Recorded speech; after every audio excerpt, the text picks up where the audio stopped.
Hello, this is Ray Warner, class of 2010, here at the McGraw-Page Library on June 8th to do an oral history project with women of Randolph-Macon College and the Living Legacies Oral History Project. With me is Kim Dutton, 2011 graduate, and Sarah Hendricks. And the interviewee today is Rosanne Shalf of class of 78. Hello, Rosanne. Hi. Just to start out, the first question will be, how did you first hear about Randolph-Macon College? I grew up in Fairfax, and a lot of my friends went to Randolph-Macon. See, when I graduated high school in 1964, I went to Ohio State for 2 years.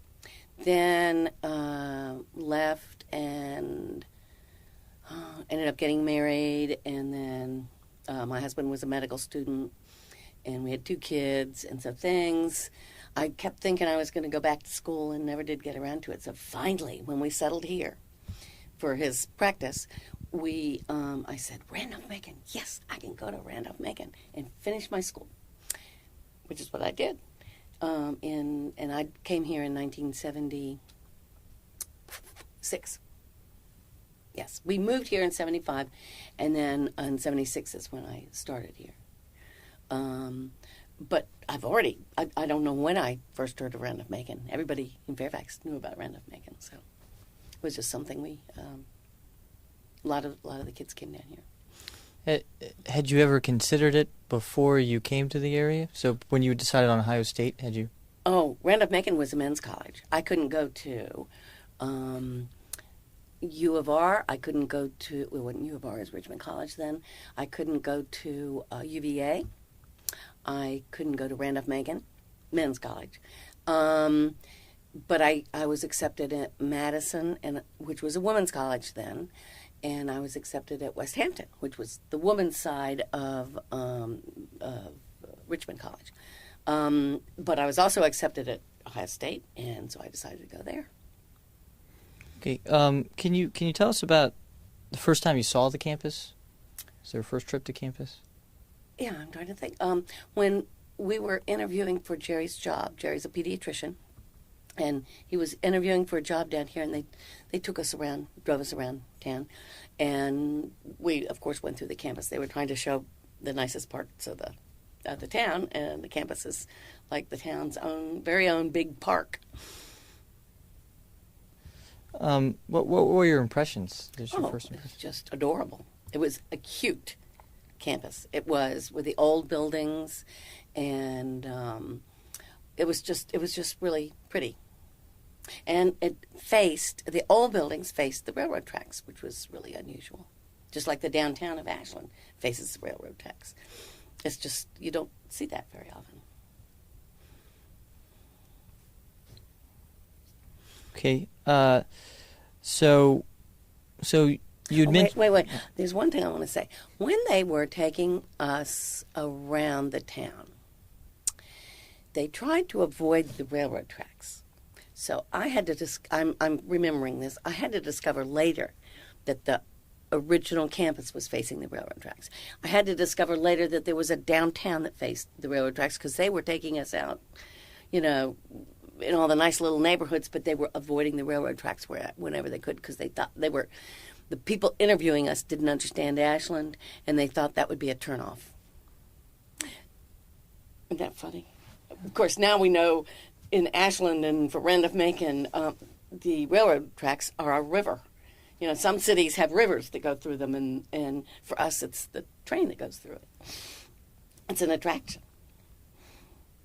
So, did the fact that, because you knew that Randolph-Macon had just gone co-ed, did that change your idea anyway of wanting to go to the college, or just the area was? Well, I'll tell you, living a few blocks away from Randolph-Macon made it very convenient to go here. However, I had a choice. I could have gone to VCU, or I could have gone here. I wanted to study history or art history, and I think I decided beforehand that I would do history. But it just never occurred to me not to apply here because it was so convenient. And I didn't even have I don't think I had a preconceived idea about it. I don't know. I hadn't really visited the campus when I was in high school, so I didn't know anything about it. I just knew it was a men's college, and that the Lynchburg was a women's college, and I'm trying to think. Well, I will tell you this. Dr. George Brown Oliver was the chairman of the history department. So I called the admissions office and said, I'd really like to apply. And will you accept transfer credits? And they looked at all my credits and stuff and said, yes, we can accept them all. But you need 5 semesters of work here. If you want to major in history because of certain things I didn't have. And so they said, you need to go over and discuss this first before we accept you with Dr. Oliver. George Brown Oliver was the chairman of the history department. And so I came over there and he interviewed me, and I had my 2-year-old with me. Here she is. That's Sarah. Sarah's a lawyer now, but she was 2 years old, and we set her on the floor in Dr. Oliver's office and gave her a piece of paper and crayons, and she just sat there and did not make a peep the whole time. She just sat there and drew scribbles. And it must have been an hour and a half. And he kept saying, but I don't understand, why aren't you applying to VCU? And I said, well, the real thing is you're closer. You're a small school as opposed to a big school, and I really got tired of a great big school at Ohio State. And, let's see, look, just the convenience and the fact that it was a better school. And so but the admissions office and George Oliver both kept saying, why are you applying here? We don't understand. We can accept you, but they just thought it was strange. And when they finally did accept me, let's see, I was the age of most of the faculty members. So one of the faculty members, Greg Doherty, who was a friend too, called me the oldest living undergraduate, just to insult me. And I guess I can't believe that I would have been the oldest woman to apply. I was in my 30s, and all my classmates were like teenagers, 17, 18, 19. The classmates used to call me ma'am. I'd ask a question and they'd say, yes, ma'am. It was really weird. So I was a little different than the normal woman student, because I was older than everybody else. VCU was used to having people come back to school, like me, but not Randolph Macon. So in that sense, your social life wouldn't have been a normal social life. I guess you didn't. My social life was with the faculty members. So do you remember any of the relationships you had with the faculty that were very important? Well, first of all, my history department teachers were George Oliver, Tom Porter, and James Scanlon. And James happened to go to our church, so we knew him real well. George Oliver... we're talking about social life. I'll stick to social. Yeah, no. Please, please. Okay, well, about half this... George Oliver was my advisor. And I was used to having advisors at Ohio State from the counseling service. So there was a counseling building, and you were just assigned somebody, and you weren't always assigned to the same person. So you didn't get a relationship with that person. They just went through what you'd taken and made sure that you took the right classes, and that was it. Here, after I'd signed up for my first semester of classes, and I was taking courses, and George came to me and said, "I don't understand. What have I done wrong? You have not been in to see me at all." Like he was insulted. And I said, well, I didn't want to bother you. And the other thing is, at Ohio State, the teachers with the PhDs were the special ones that were too busy to talk to undergraduates. Well, I had 3 PhD professors teaching me in my major. And that was mind-boggling in the first place. And in the second place, my advisor was the chairman of the department. And he was asking me, begging me to come and talk to him about what my experience was, and that he cared. So I started really getting used to that kind of treatment. It was really nice. And after a while, I started. A bunch of us would have lunch over at the campus center. That's what we usually have lunch. And Louise Richards and me and James and George sometimes and Porter and Greg Doherty, Amy DeGraff. I'm trying to remember who else. But what did you call them? Did you call them Amy or did you call them Amy. Dr. DeGraff? Amy.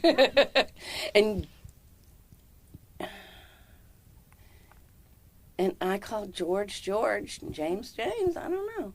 I don't think I'm trying to think if I was in class and asked them a question, if I ever said their last name. I don't think I ever had to say professor. I just avoided doing that. But now with Mr. Offenbacher, I never called him Bob. I called him Mr. Offenbacher. And James refused to be called doctor. He had to be called Mr. because he was from the University of Virginia. And people with PhDs were Mr., not doctor.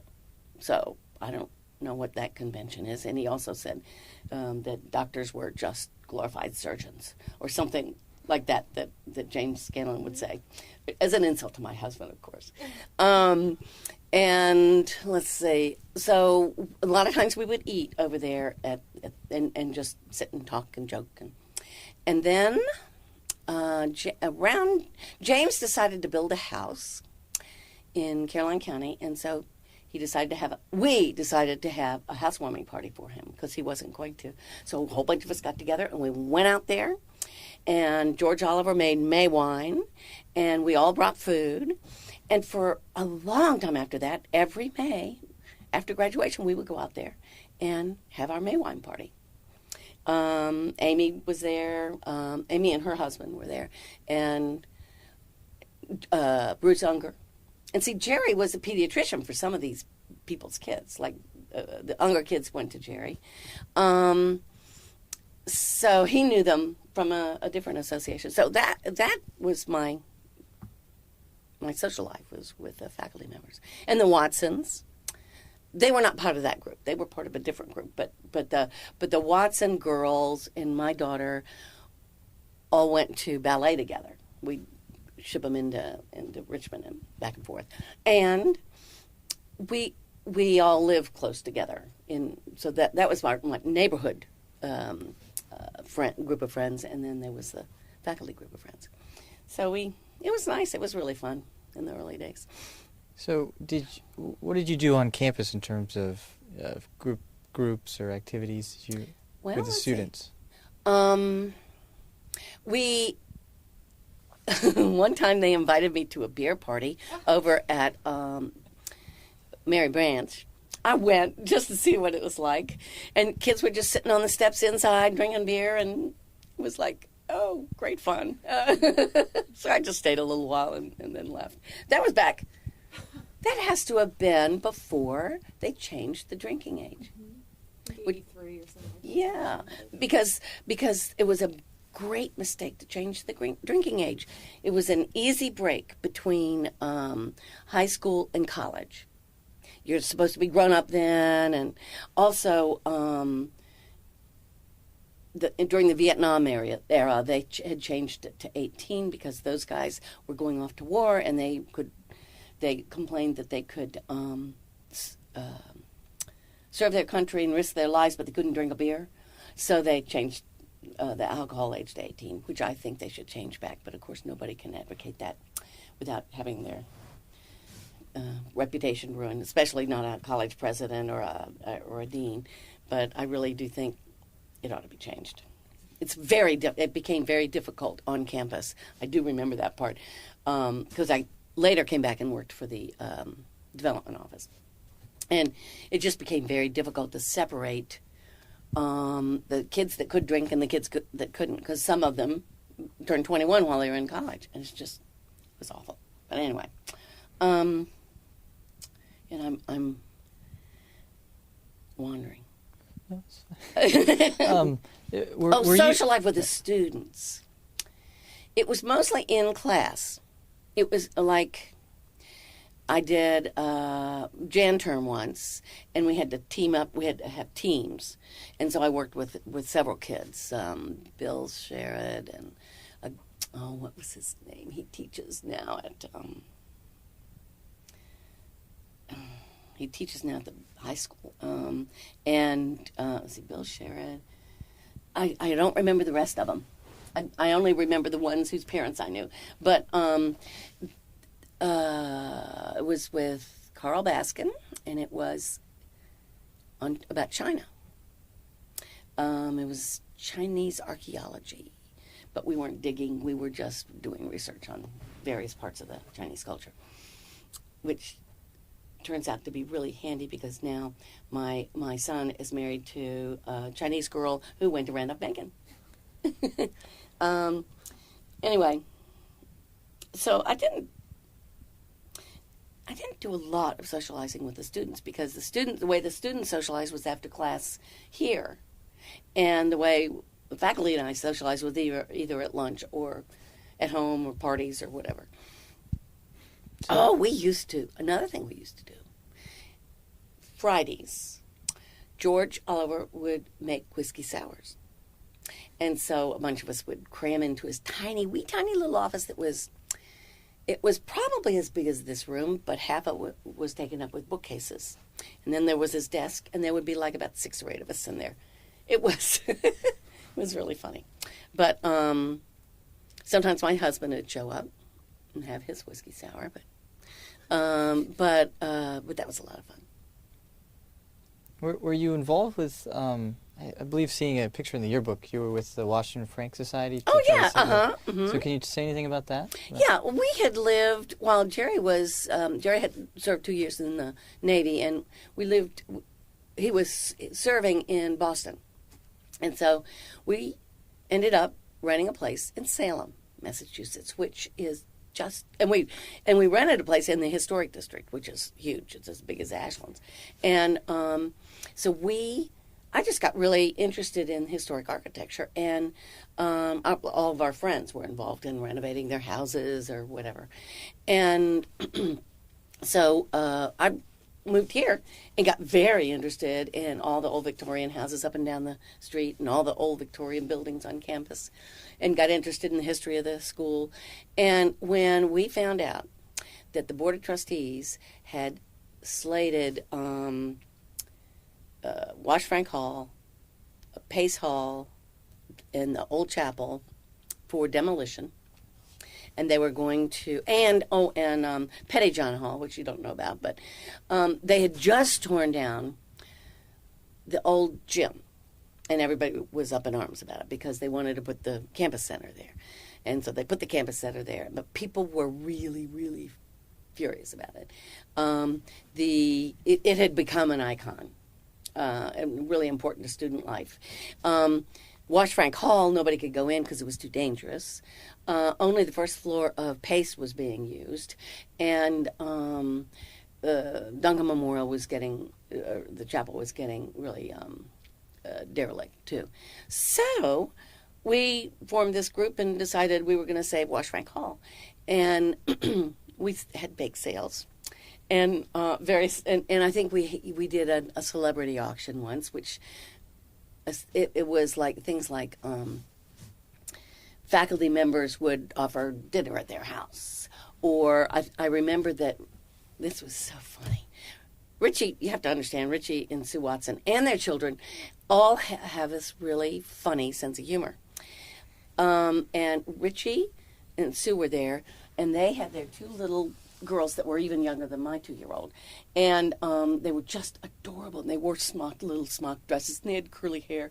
And so they offered, up for auction, the opportunity to babysit for them.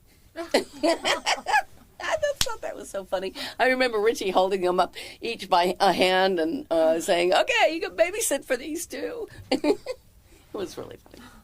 But that was one of the things we did. We did, several things. We had maybe we had $3,000 at the end of 4 years or 2 years. And I remember the Richmond Times-Dispatch, Mr. Baquet, interviewed us. And the article was so tongue-in-cheek. It was like, and it really, when you think back on it, it really had to have been funny. We needed millions of dollars or $1 billion at least, to renovate Wash Frank Hall. And Mr. Baquet said, "Okay, and so how are you raising money? Bake sales. How much do you make in a bake sale?" And, it's just, but really what we did was we raised awareness and made it embarrassing for the trustees to go ahead with their plans. Then,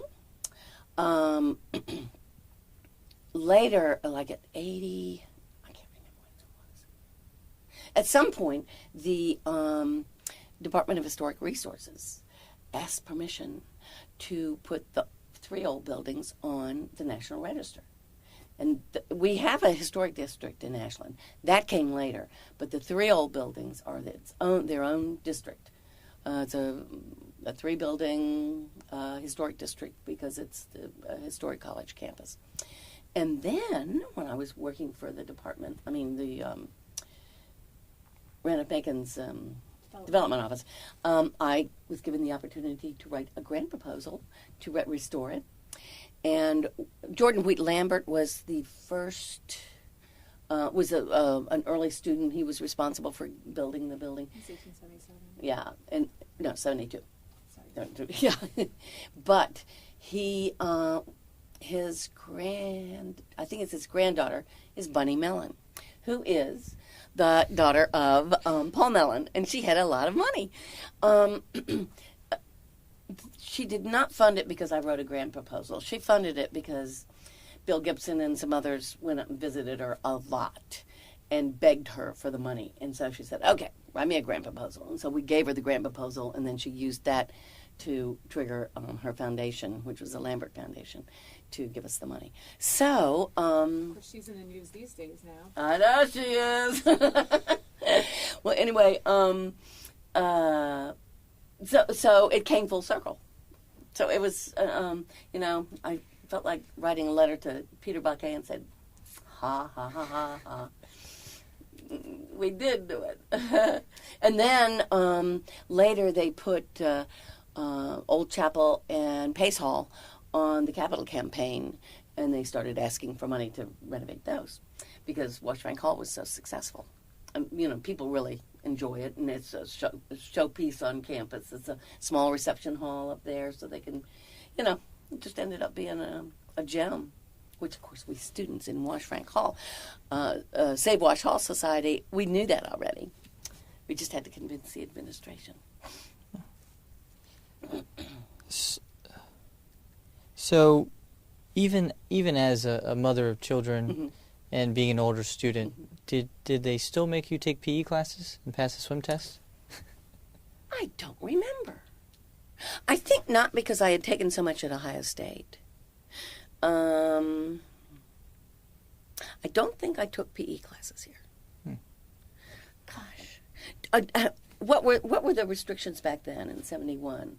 How many did you have to take? I think it was 2. I think it's been 2 for a long time. 2 for the entire Yep. 4 years? Mhm. Oh, yeah, well, I had done a lot of that at Ohio State. So Okay. I'm sure I transferred out of that. Right. So, Oh, I'll tell you what I did. I hated math. I was scared to death of math. So I avoided it like the plague when I was at Ohio State. And when I applied here, they said you had to do 2 math courses, and I said, oh, I know. So that's what I did. The very first semester, I took a light course, 3 courses. 1 history course with Dr. Oliver, and then I did logic with Mr. Offenbacher, and I did statistics with Jerry Bryce, and I aced them. I was so impressed with myself. But you know what I did? I memorized the homework. I would. Oh, and that was the other thing that was so neat about Randolph Macon. Jerry Bryce would actually say to you, to the class, if you have problems with your homework, come to me. I can help you. So I took him up on it.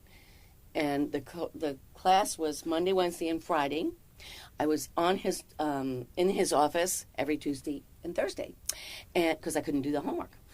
And he would walk me through each of the problems, and then I would write them down religiously, and then I would go back and I'd memorize them, because I knew I was not going to be able to understand it. So I just memorized the answers, and by the end, I was getting A's. That's I advise that for any undergraduate student like me that was scared. Take a light course and just make yourself learn it. And the logic was fun. That was actually easier because there were no numbers. And I had always done well in syllogistic logic, but that was taught at Ohio State, and in my high school English class, that was taught in English, not as math. Interesting. But here it was taught as a math. So that was fun. So you came in already knowing that you wanted to be a history major, Mm-hmm. and who did you say was your advisor again? George Brown Oliver. Okay. And he was the chairman of the So did you continue to think that did you finish as a history Oh, yeah. major? Mm-hmm. Okay. Yeah. Well, see, I know a lot of students that come in as freshmen change their minds 2 or 3 times. Well, I'd already been through that because I was going to be a designer at Ohio State. Took a few design courses and thought, this is not for me. And then I took some art history classes, and I said, oh, this is sort of fun. I took some history classes and then dropped out. And then I took various classes, 1 class at a time throughout the years, the 10 years that intervened. And they were always art or history classes. So then I just decided I really did like history. Did you take any art history classes here? I think not. I did do for one Jan term, I did with Buster and Jack Witt. I did a music and art impressionism class, which was a lot of fun. But I think that was about as close as I got to art history. Do you have any questions about her? What other classes did you have? A lot of requirements. You had math requirements, but did you end up having to take like a bio lab or anything? Oh no! I'd already done that at Ohio State. It's basically just what you wanted to. Yeah, maybe that's why I liked it so much. Excuse me. Once Jan term, we'd saved up the money so that I could take a Jan term class, and I decided, and they told me I didn't need to take it. I had plenty of credits and stuff, and I didn't need. So I bought. We saved the money and bought a painting by Nancy Witt, and it was really fun. It sits above my fireplace today. Her husband taught here at a time. You've seen the Sundial Boy? Okay, that was Jack Witt. And he made, when I graduated, my parents paid him to do 2 little statues of my children, little brass statues about that big. Of course, he did Bojangles down in Richmond. And I did. That's Wade Temple is the model. Wade? Or one of his kids? Wade? Wade Temple, I guess. That was done before he died, yeah. Oh, Kind of a neat I never knew that. Well, you know who the model for the Sundial Boy was? One of John Longacre's boys. I can't remember which one, but it was one of his kids. Yeah, I better not say. It was just one of the kids. So. What else? What you asked me? Oh, other classes.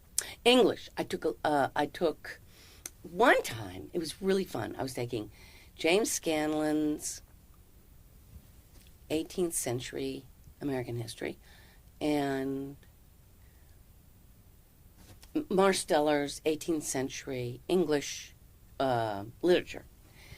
And it was so neat because all the information coincided. And finally, at the end of the semester, both classes decided to get together, and we had an 18th century party at Marsteller's house.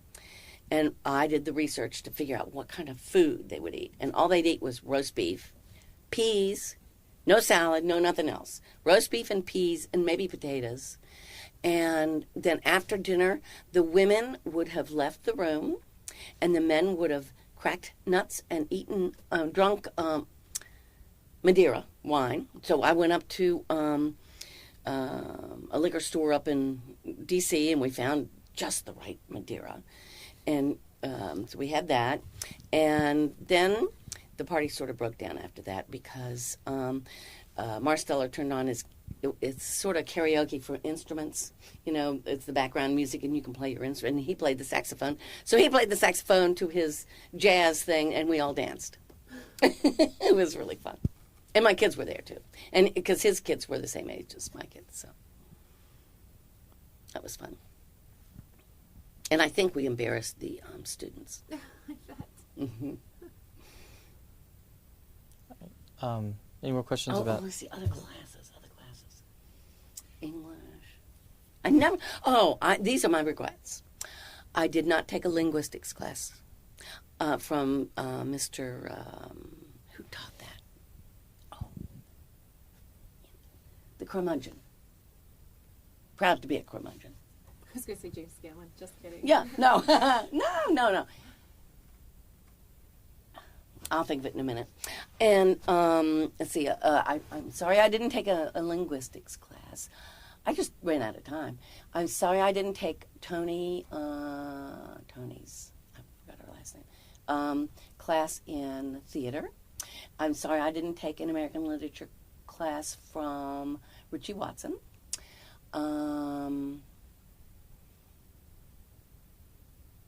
Yeah.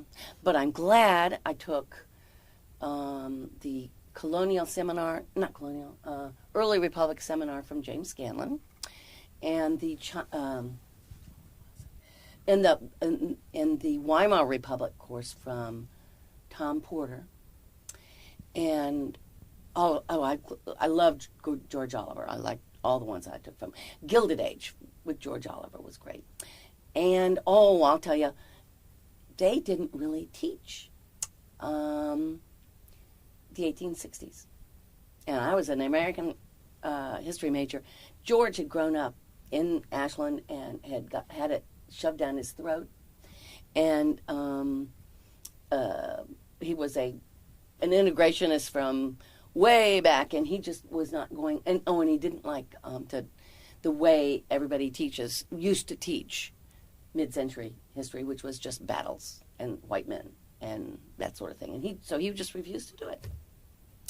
I think they might have had somebody come in from the outside and teach it, but I didn't take that class, so I missed out on that.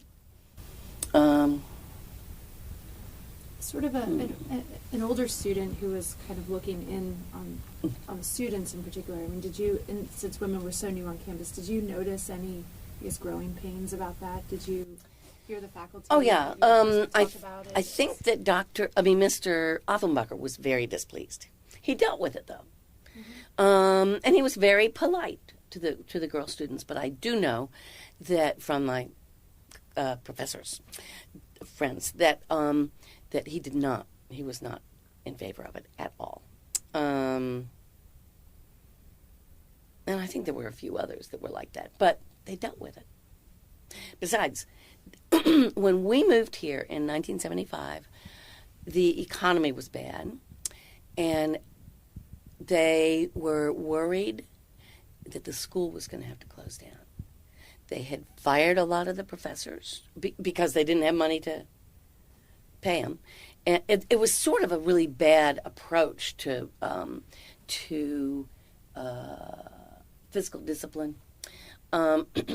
Firing the professors that they had promised, if you're here for 7 years and you do okay, then we'll let you have tenure. Well, they didn't. And it demoralized the faculty.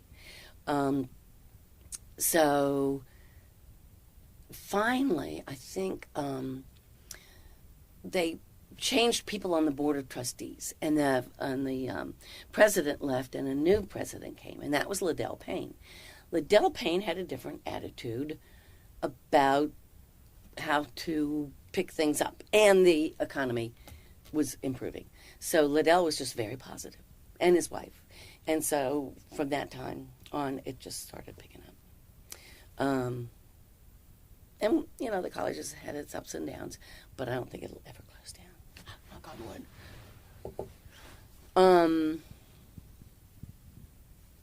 One of the things I noticed, being a friend of the faculty members and eating lunch with them and listening to their conversations, and about the students. Again, this is a difference between a big university like Ohio State, where you could be anonymous, and a small college, where they concentrated on the education of the of young people.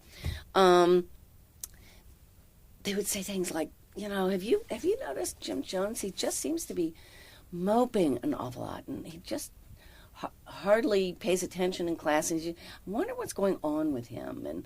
And somebody else would say, yeah, maybe I just need to pull him in and have a conversation with him. That was neat that they were worried about the mental well-being of the students. And I was just amazed.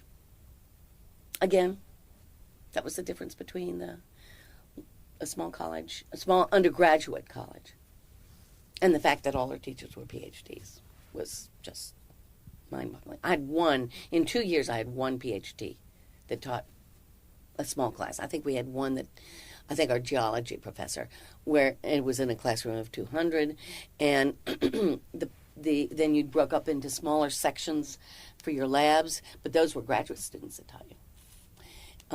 So most of the time you were taught by graduate students, and they didn't have time to pay any attention to individual students. So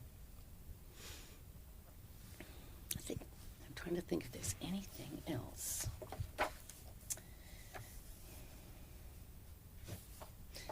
Oh yeah, while we were there, for several years in a row, we had the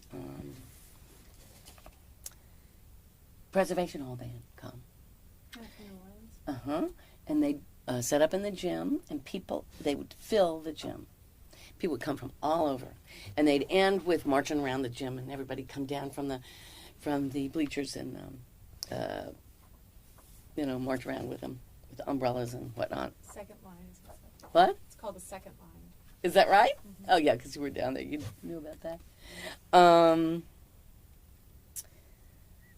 just trying. And I think while I was there, they had Mr. Hugh Scott come, and they did a whole weekend on China, because that was just when China was opening. So there was Chinese opera. There was several lectures about China, and a big Chinese dinner that you paid money and came. It was a fundraiser sort of thing. It was just really, really nice. It was fun. It was quite an experience back then. I'm looking to see if I can remember any of the other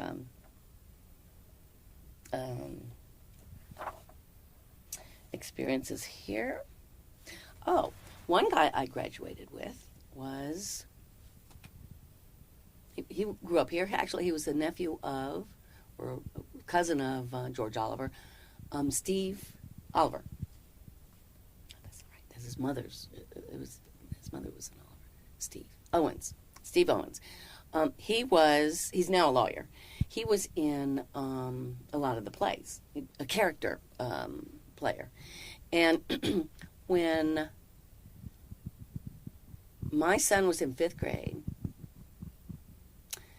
Steve, who had graduated from the local high school, played in the high school production. Steve was here at Randolph-Macon, but he went back to the high school production of Music Man. Mm-hmm. And they made my son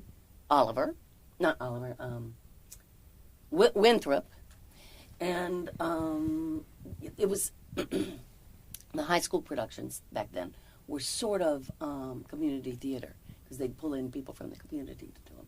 But anyway, so Steve Owens went to school here, but then he also went back and played in the plays in the high school. It was really high quality stuff for a high school. Okay, can you tell us a little bit about what you did after graduation? Yeah. So. Excuse me. And that one. Oh, water. Wait a minute. Well, I had 2 neat opportunities. One was after I had graduated. James put me in touch with the National Park Service. They, a former student of his, offered a summer internship digging at Petersburg, and none of the other students wanted to do it, but I did. So, so they let me take that course postgraduate, and that's part of my transcript. So I spent the summer driving up every day to Petersburg and digging in 100-degree weather, no trees, but it was fun. It was a wonderful experience. So I did that with Brooke Blades, who graduated from Randolph-Macon earlier, and I ran into him at the last year. I ran into him at the Historical Society. He was doing some research, and it was really fun. And then after that, there was the Valentine Museum was offering a year-long internship in museology, museum work. So I took that. And then I had another, I don't know, a few jobs. No, I know what I did. I was a secretary over at Duncan Memorial Church for about a year, and then found out that the development grants writer was leaving, and so I applied, and so I got that job. I was here 8 years as a development person, and writing grants and doing research on possible donors and stuff like that. So I loved that. And then I went to the Science Museum and didn't like that. And then went to, I think I did real estate for a while, and I didn't like that. So then I just decided to give up, and I wrote a book, wrote the history of Ashland, which I'd really wanted to do for a long time. So I used my history. So you stayed pretty well connected with the college. Mm-hmm. So did you do anything else to stay connected, or outside of working for the college? I come to some of the alumni events. It's a little difficult for me because everybody is younger than me. But it turns out that my next-door neighbors also graduated with me. And so they have been pretty involved at the college, and so they pull me in to do some of the alumni things. And we try to come to the symphony when the symphony comes. We try to remember to come, and some of the other things that the college has to offer. Plus, it's the college is so integrated into the town that it's sort of hard not to be involved. The college allows, well, we pay for it, but the Hanover Arts and Activities Center does its variety show every other year. Ashland Musical Variety Show. So, and I'm very involved in that. I'm the backstage. I'm the props person, and so I'm backstage. I'm working with Greg Hilmer and the lighting people and all that. So, so I stay very connected every other year when we do the variety show. And then, of course, every year they do on the streets of the campus, we do the Strawberry Fair. And so, like I say, it's real hard not to be connected to the college if you live in Ashland. Plus, now we've got at least one person on town council that's a college professor, which is good. I'm trying to think. I think I had graduated. I had already graduated when I was on town council, too. But George Spagna is on town council. So you were on the town council for Ashland? Mm-hmm.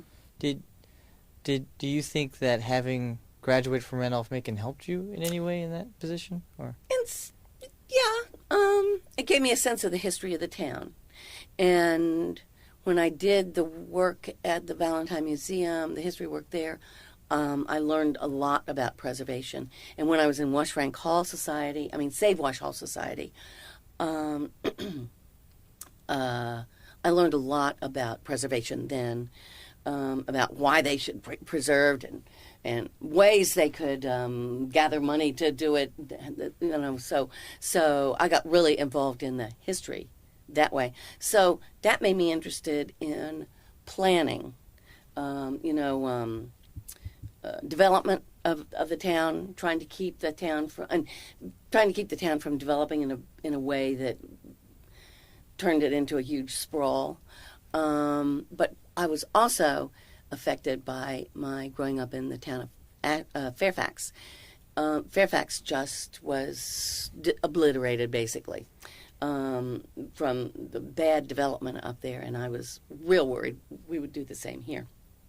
And we've lost a few battles and gained a few battles, but in general, Ashland tries real hard to be pedestrian friendly and tries to have community, tries to pull the community together. So both my experience in Fairfax and my experience in history made me want to be on town council so that I could encourage the proper kind of development. One question that, as I mentioned, this is the second one we've done, but I thought a question that was sort of ad hoc last time, but a kind of interesting one was, we're focusing again on women on the campus. Would you, if you could give advice to the young women who are on our campus now, and we do have sort of all ages. Yeah. Now you do, yes. Non-traditional females, Yeah, or that's right. students. What would that be? What would you recommend to them about these 4 years that they have? Oh.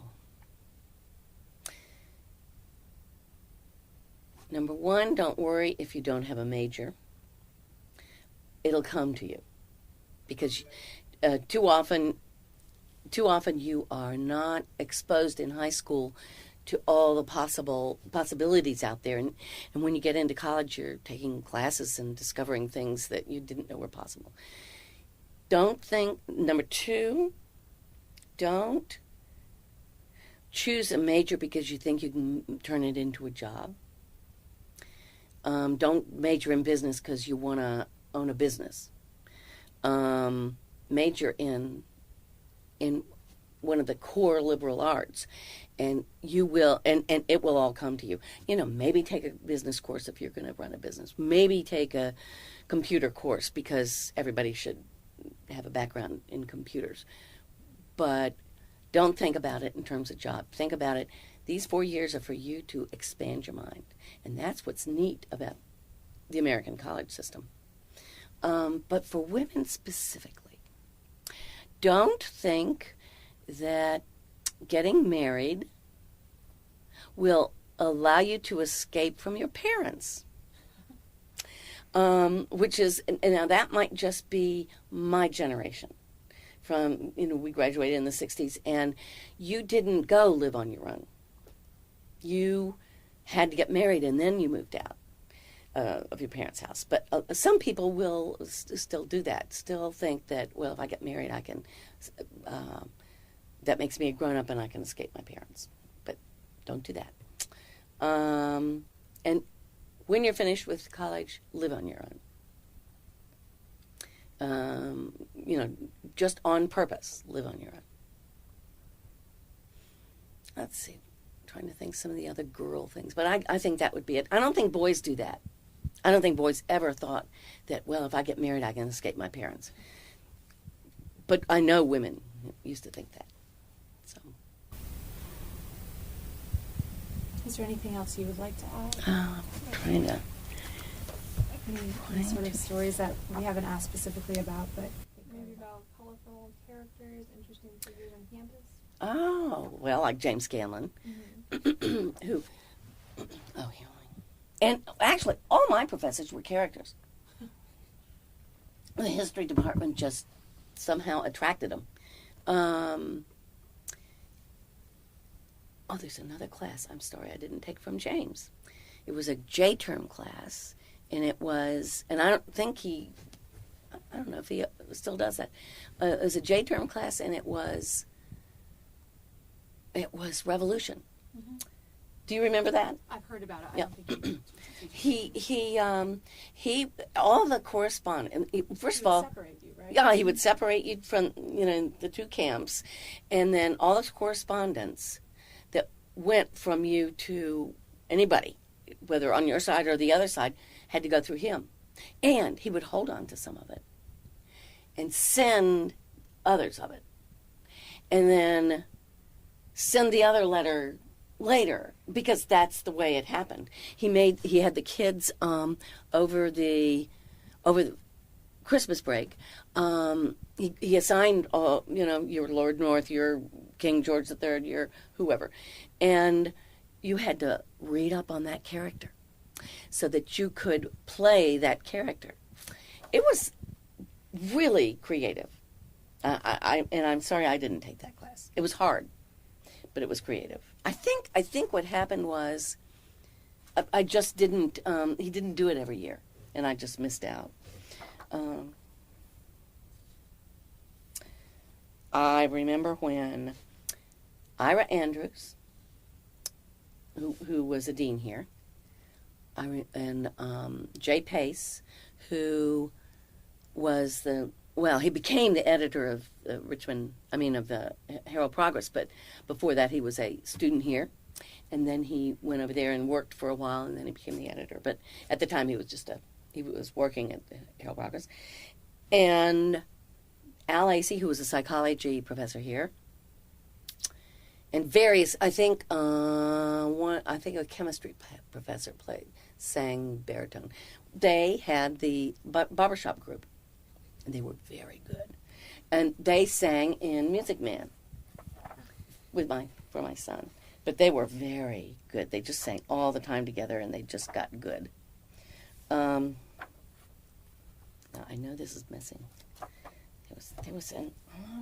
I think that was the year they gave my husband and me an award. Sullivan was in the name. There's two. Is it Algarin? Yeah. Sidney Sullivan? Yeah, something and like then that. a Mildred Sullivan? Yeah. There's also one for married students called That's- the Rice Warren Award. That must have been what it was. Yes, I think that's what it was. The Rice Warren Award. Which, I didn't know they were going to do Yeah, that. and actually Rice Warren was a doctor. I think he founded, the heart surgery department or something like that at UVA. Oh, really? Huh. Oh, that's must be why they did Jerry. That was cool. There were some character students here, too. This guy. I can't remember his name. He was black. There weren't very many black students. But he was very well-spoken and gregarious, and you didn't experience him as a black or a white person. He was just really neat. I'll have to look him up, and I'll give you his name in a minute. And then there was, of course, here he is. Rendell Rozier. That's who that was. He was really very interesting. I guess. And then Lee Paul, who's still quite a character.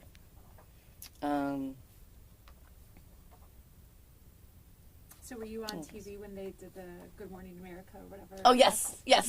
We live next door.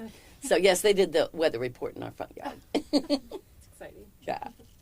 And they interviewed some people on our front porch. They used our front porch for interviews. I remember turning on and seeing Cheryl Lindgren. What? Yeah. No, that was fun. That's a whole different story. Are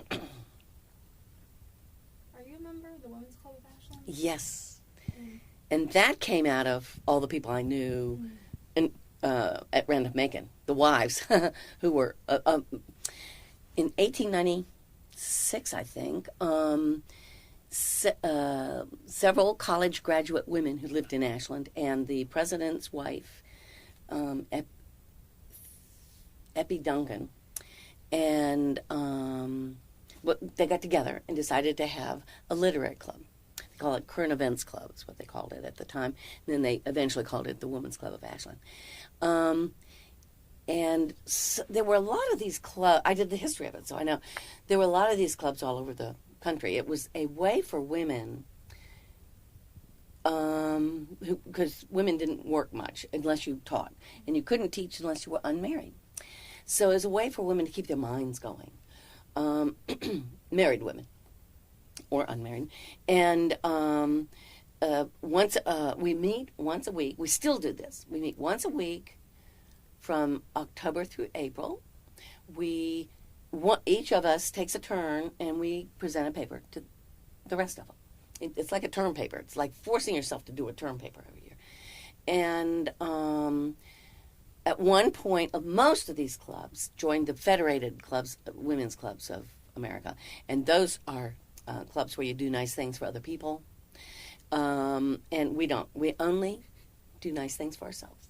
And we have a public tea twice a year. But we give papers. And usually several of the faculty members are members. And other people around town are. And that is why I wrote the book, actually, because I got interested in I told you, in the history of the town, of the buildings in the town. So I would take, and I learned how to do this in that archaeology class. You take an object and you research it and you figure out how it was used at the time it was made and how it's used now, or how it's viewed now, and you can write a paper on it. It's just a whole formula. So I just did that with a different house each time. So I ended up understanding a whole lot about the history. And two of the very oldest families in town had two cousins who were in the club, Sarah Wright and Dorothy Jones. Dorothy Jones graduated from Randolph-Macon in 1936. So there were women before 1971, but she was a townie. Anyway, and they kept badgering me. You've got to write this down. You've got to write a book. It'll all get lost. You need to do this. And so that gave me the courage to write the book. So it was the Women's Club that did that. And actually I dedicated it to them, to the Women's Club. Are there any faculty papers, alumni papers from the club that you remember? Oh, gosh, yes. Well, Dorothy Jones did one, and it was, let me think. Hiawatha, the poem? Mm-hmm.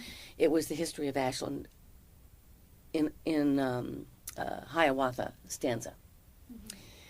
On the banks of Stony Runny. Stony Run is one of the borders of the town of Ashland. It was really cute. It was funny. It was accurate. It was full of information. And but she was very clever, and very smart lady. Let's see. It's interesting. Some of the women tend to give papers on where they've traveled. And our current librarian, Ginger Young, went to Cuba. And so she recently did a paper on Cuba. Louise Richards, who was a librarian here. She wasn't head librarian, but she was, I can't remember what her title was. She's in a retirement home now. Yeah, she's at Cedarfield. She did one on loons. She was from Maine, And she did one on loons, including, and this is hard to imagine Louise doing, imitating loons. And Nina Peace, actually, Nina wasn't on the faculty. Let's see. I'm trying to think. There's so many papers. I think I remember everybody's paper. Greg Doherty would occasionally do a paper for his wife. And, I remember one time she was doing a paper on some... Greg Doherty's wife is also a classics teacher, a Latin teacher in the high school. So she was doing a paper on some subject of the history of Latin language or something about the history of that period. And at the very end, out comes Greg from behind the screen. We didn't know he was there the whole time. And in a toga. And gave some speech, I don't know, Cicero's speech or something like that, which I thought was really cute. So those were some of the ones that... Greg's a character. He's one of the characters on campus. Oh, I'll tell you who was funny. Do you remember Bruce Unger? Oh, I'm sorry. He taught political science here, and he died of a brain tumor also fairly recently. He used to, at lunch, he would make us laugh till we cried. He talked about when he first moved to Ashland, he and his wife, from New York. He had been brought up in an apartment building, and so had she. And so they were looking at their first house and to rent, and everything was new to them. So the real estate lady opened up the closet where the water heater was kept, and he said, "What is that?" And she said, "It's a water heater. Where do you think hot water comes from?" And he points to the faucet. You just don't think. And then once he was driving his mother and father around the countryside, just because they just didn't tend to go outside of New York. So they were driving down this country road, and all of a sudden his mother says, stop the car." So he slams on the brake. He said, what's the matter?" And she said, "Look, wild corn." I mean, they were driving through, rows and rows of corn. So I can't tell it like he did, but he was so funny. So that was another character. You better not ask me any more questions. I'll keep going forever. That's wonderful. And thank you so much. Yeah. I guess that's... Yeah, that's all the questions I have. If you don't Okay. have anything else to say. No. All right. It was fun. Okay. That was fun. Thanks for your time. Yeah, sure.